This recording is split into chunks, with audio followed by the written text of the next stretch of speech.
জানুয়ারি এলেই বাড়ি ভাড়ার ধাক্কা, আইন থাকলেও নেই নিয়ন্ত্রণ, চাপে ভাড়াটিয়ারা। জানুয়ারি এলেই ঢাকায় যেন এক নীরব আতঙ্ক নেমে আসে। বাড়ি ভাড়া বাড়ানোর আশঙ্কা। ৩.৫ কোটি মানুষের এই মেগা সিটিতে প্রায় ৭৫% মানুষই ভাড়াটিয়া। কিন্তু বাস্তবতা হলো আয় বাড়ে না, বাড়ে শুধু বাড়ি ভাড়া। ভাড়াটিয়াদের অভিযোগ, বাড়িওয়ালারা কোনো আলোচনা ছাড়াই জানিয়ে দেন নতুন ভাড়ার অঙ্ক। থাকলে থাকুন, না থাকলে অন্য বাসা দেখুন।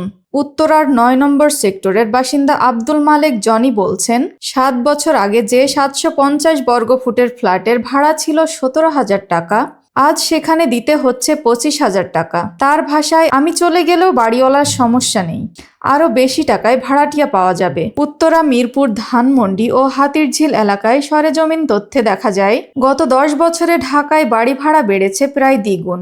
ভাড়াটিয়াদের প্রশ্ন, আইন থাকলে এভাবে ভাড়া বাড়ানো সম্ভব কিভাবে? Consumers association of Bangladesh cab বলছে, গত ২৫ বছরে ঢাকায় বাড়ি ভাড়া বেড়েছে প্রায় ৪০০%। মূল সমস্যা, বাড়িওয়ালা ও ভাড়াটিয়ার মধ্যে চুক্তি বেশিরভাগ ক্ষেত্রেই অলিখিত, ফলে ভাড়াটিয়ারা আইনি প্রতিকার পায় না। ১৯৯১ সালের বাড়ি ভাড়া নিয়ন্ত্রণ আইন অনুযায়ী যৌক্তিক কারণ ছাড়া ২ বছরের আগে ভাড়া বাড়ানো যায় না। কিন্তু বাস্তবে এই আইন মানার কোনো নজির নেই। এই সংকটের প্রেক্ষাপটে ঢাকা উত্তর সিটি কর্পোরেশন সম্প্রতি বাড়িওয়ালাদের সঙ্গে বৈঠক করেছে। ডিএনসিসি প্রশাসক মোহাম্মদ এজাজ জানান, ভাড়া বাড়াতে হলে নির্দিষ্ট একটি প্রক্রিয়ার মধ্য দিয়ে যেতে হবে। সেই ব্যবস্থাই তৈরি করা হচ্ছে, যাতে অন্তত ন্যায্যতা নিশ্চিত হয়।